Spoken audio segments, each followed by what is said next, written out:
Hello, random ladies and gents, and welcome to part 2 of the debunking of this aneurysm known as Creation Adventure Team. As I mentioned in the previous video, Creation Adventure Team is religious, so I feel obligated to say that I'm not trying to shame the Christian faith or anything like that in any sort of way. I'm just debunking some outright false ideas while making a few jokes along the way. Alright, so where do we leave off?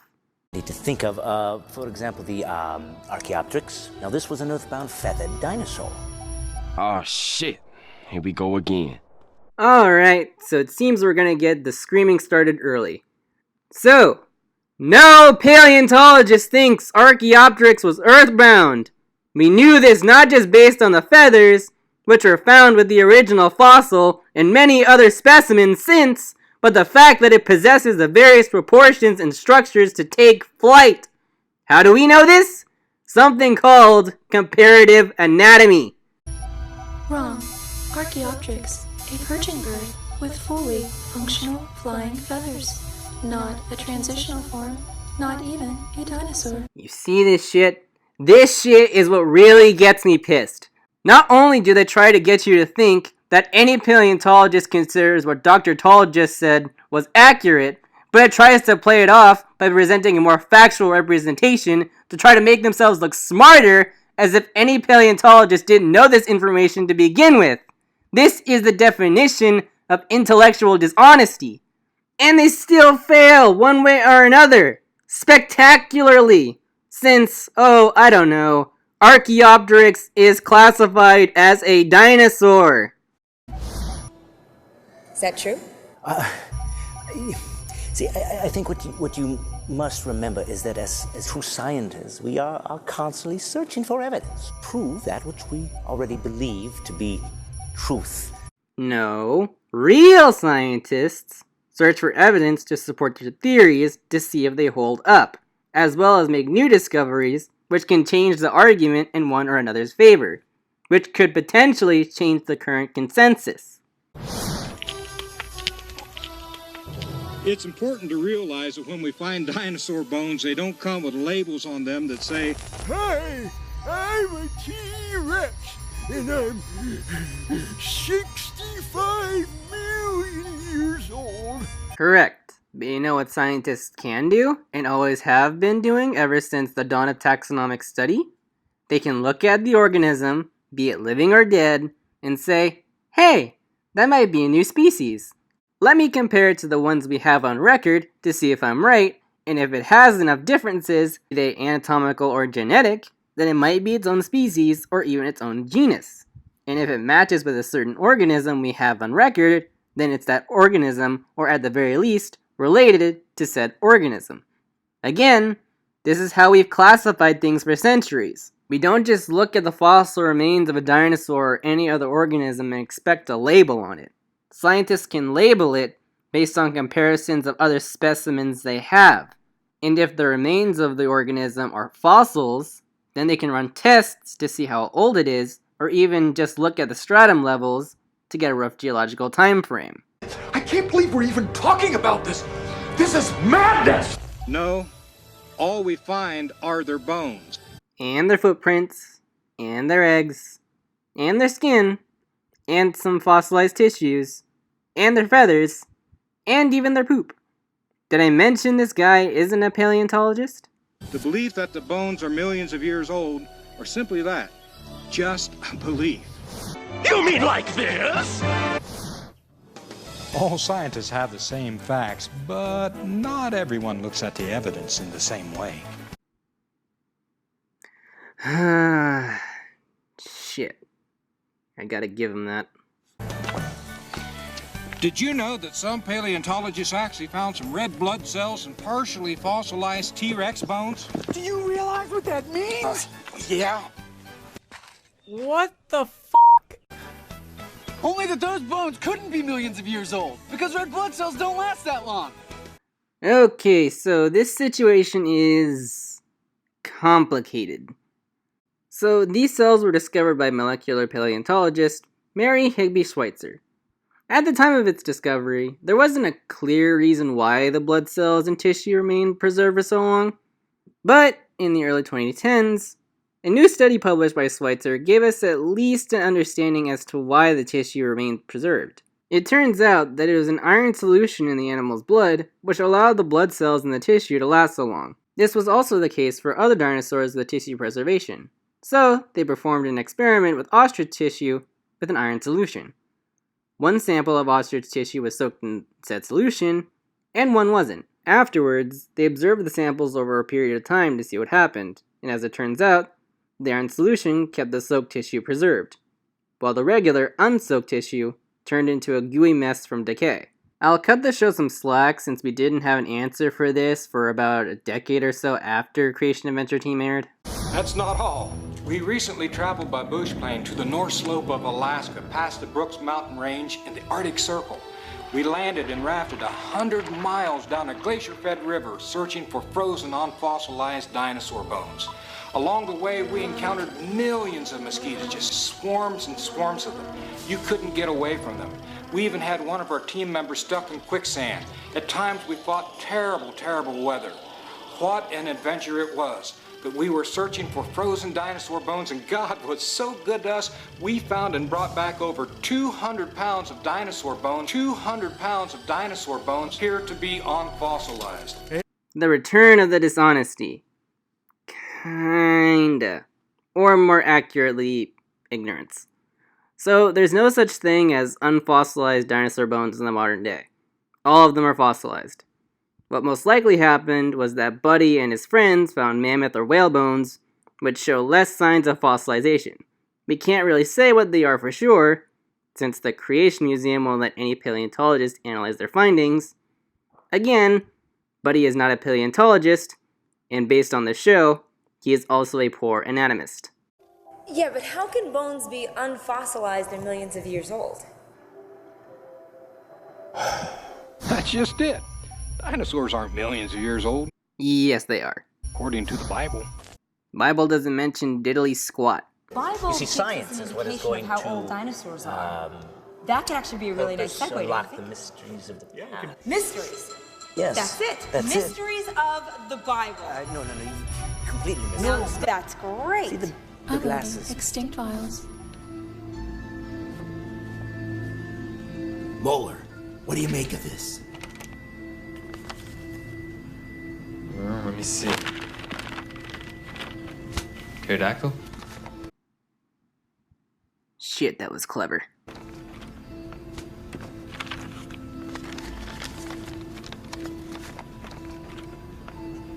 Let's see.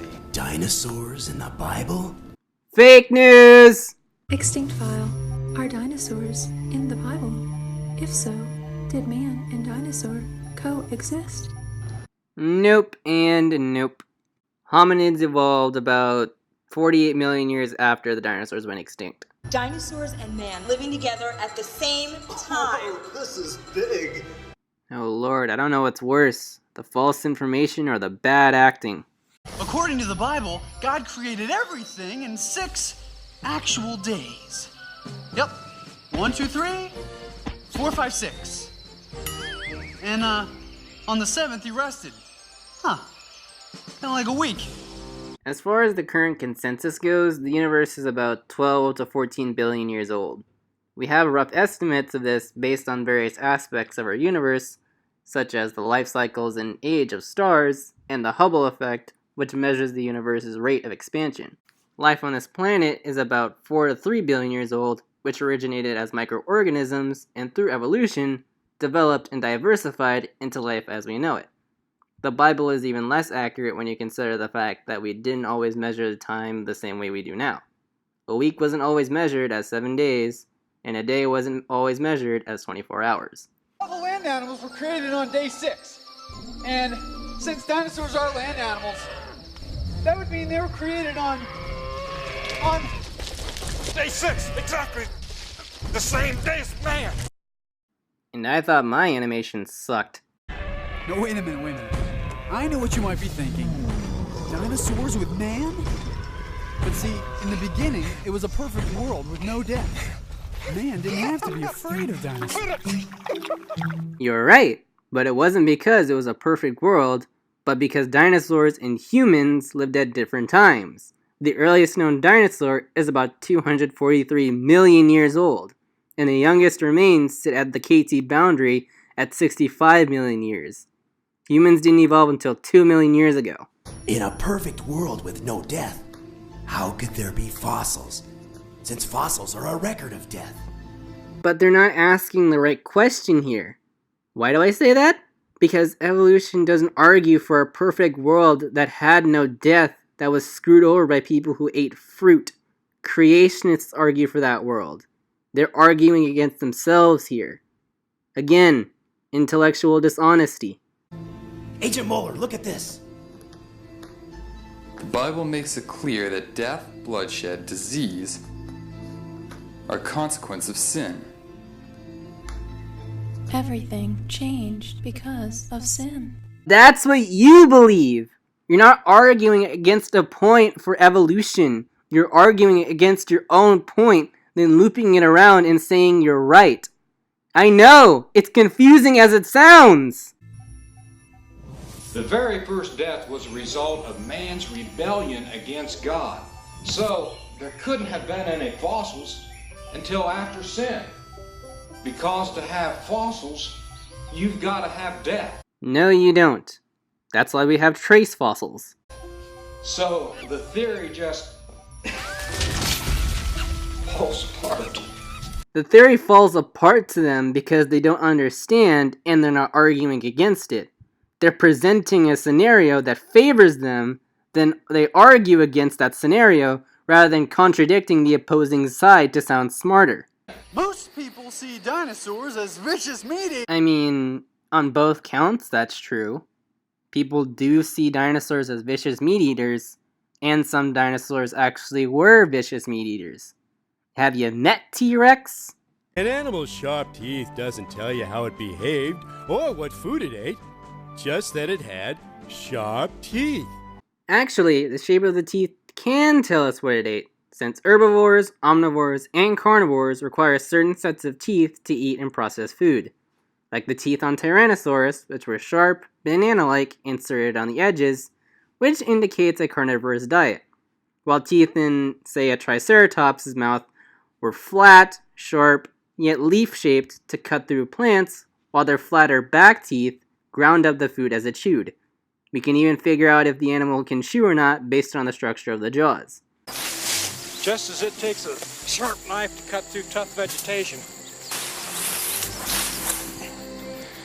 so those sharp teeth on a T-Rex would have been perfectly designed for cutting through plants. Those sharp teeth on a T-Rex would have been perfectly designed for cutting through plants.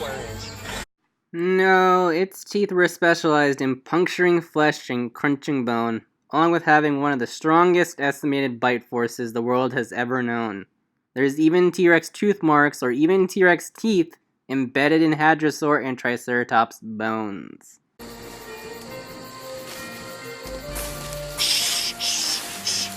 Listen, guys, it's a grizzly. Bears have sharp teeth, just like this grizzly. But bears are mainly vegetarians.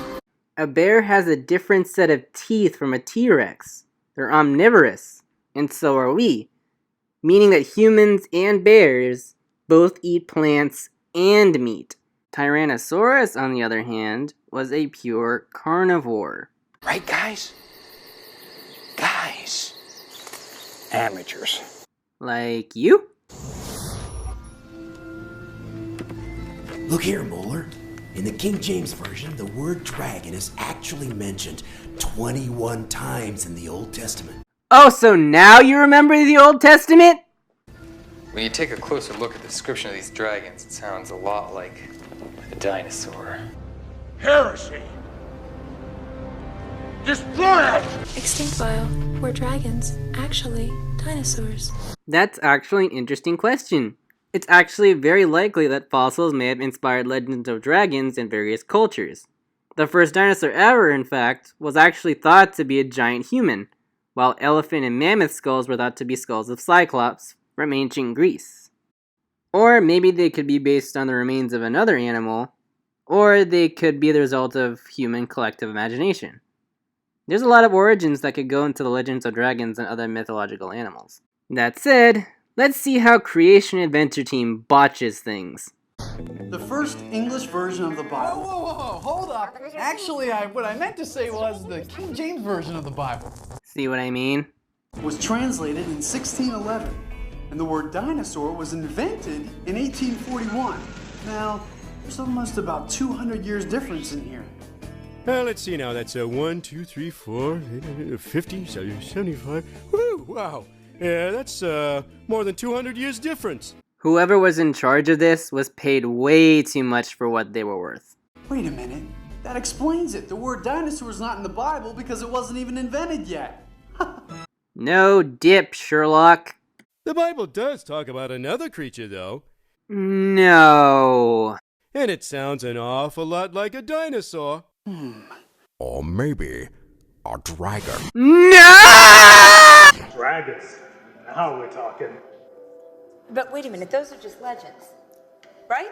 Most likely. Dragons, the Bible. Obviously, we're dealing with allegories. What? That could very well be one of the reasons dragons are mentioned in the Bible. The Bible is full of allegories. Psalms is literally poems written by David. The book of Isaiah says there are dragons in the wilderness. Thou breakest the heads of the dragons in the water. We shall slay the dragon that is in the sea. It could very well be referring to crocodiles. In fact, knowing Creation Adventure Team, they could very well be using these verses out of context, which may very well be speaking poetically. Dragons in the water! Oh, wow. This sounds just like a plesiosaurus or a chronosaurus. Or a crocodile. I'm just saying, it probably wasn't the first two suggestions that appeared when you googled water dinosaur. Also, Chronosaurus and Plesiosaurus weren't dinosaurs. This is getting completely ridiculous. Is it? Yes, dummy! In Isaiah chapter 20, verse 6, the Bible even talks about the fiery flying serpent. Whoa. Anyone who knows pterosaurs knows they look nothing like serpents. Look up an accurate pterosaur. At best, you'll find a flying killer giraffe crane.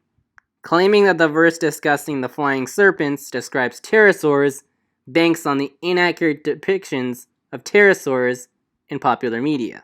Well, that's all fine. However, what one should ask is there any other documentation to support this other than the Bible? Find places like this all over the world that have pictographs and petroglyphs of things that look like dinosaurs. No, we don't. As awesome as that would be, no, we don't. All of them are either based on pareidolia, which is a psychological phenomenon that causes people to look for patterns based on different stimuli, which often leads to people applying human aspects or ideas to objects. Or they end up being hoaxes. I'll leave a link in the description to Trey the Explainer's channel. He covers this much more than I can in this one video. The ancient artists often drew pictures of animals and creatures that they knew and they recognized. For instance, if they draw a picture of a deer, you could tell that it's a deer. Pretty sure that was a goat. If they drew a picture of a man, it looks like a man. If they drew a picture of a bird, you could tell it's a bird. Now, I wonder why it is, though. When some scientists see this picture, they say, I wonder what it is. Looks like a mystical creature. Now, I wonder why that is, Buddy Davis. Could it be that ancient cultures have different ways of looking at the world than they do now? And that ancient cultures use different aspects of mythology to explain their world? Now, I think that's nonsense. Should we really care about what you think is nonsense? It looks like a dinosaur. I rest my case. Another book of the Bible is named Job. And there's these two other beasts in there that are named Behemoth and Leviathan. Must resist cringe. Loading Job 40, 15 through 24. As I've said in a previous video, Behemoth and Leviathan weren't dinosaurs. It's mostly up to interpretation. Again, Job was poetic. Some folks think this verse describes a hippo or an elephant. But let's explore this. Did he just change accents? Why? It says his strength is in his loins, and his force is in the navel of his belly. Okay, well, that's kind of impressive. It's official. My animations are better than this dribble. But then, looky here. It goes on to say that he moves his tail like a cedar. Look at this tail. Gosh, oh man. You can use this to slap with and it can hit pretty hard. Now a cedar is a huge tree. Does an elephant or a hippo have a tail like a cedar tree? Okay, that doesn't mean it was a dinosaur. It could very well be all its own mythological creature. A switch, or a twig, or a branch that can hit you. Ooh, let me see it again. So satisfying. Anyway, I think I'll end part 2 on a high note, I guess. Anyway, I wish you all a random day and a happy 4th of July.